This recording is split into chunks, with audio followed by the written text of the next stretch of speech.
Good morning! Welcome po sa ating kusina. Magluluto po ako ngayon ng bulanglang. Una po muna, nagpakulo ako dito ng tubig. Ilalagay ko po dito sa bagoong isda. Ibubuhos po natin itong tubig na ito mamaya sa ating bulanglang. Yan po, yung bagong isda, nilagyan ko ng mainit na tubig para maging sabaw natin. Una po muna dito sa kaserola, lalagay ko na po lahat ng gulay. Ang kamote, kalabasa, sitaw, ang ampalaya, ang okra,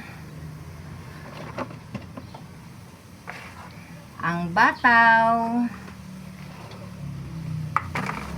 ang talong or ang eggplant. Lalagay ko na rin po ang saluyot.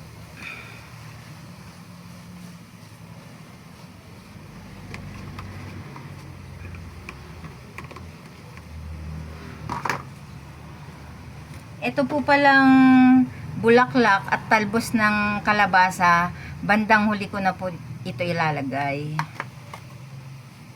Yan, ilalagay ko na rin po itong sibuyas at kamatis. Yan, para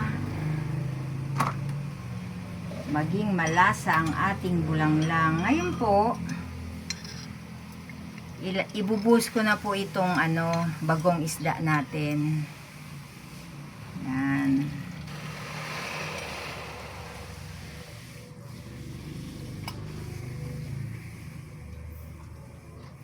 Yan. Tapos tatakpan lang po natin yan. Hayaan natin siya dyan na maluto.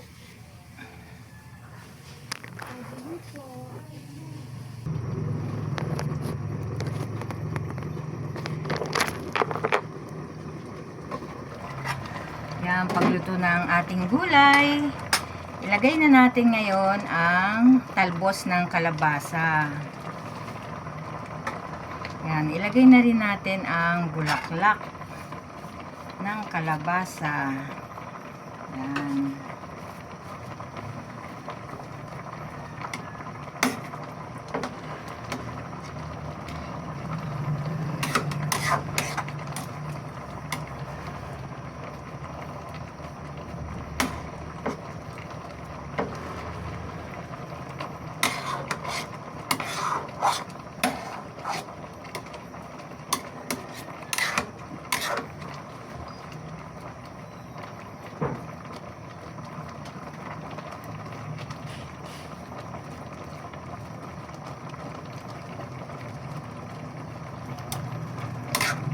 Luto na po ang ating bulanglang. Naku, napakasarap po nito. Isa to sa paborito kong gulay. Sari-saring gulay. Yan, luto na siya. Pwede na to. Kain na po tayo.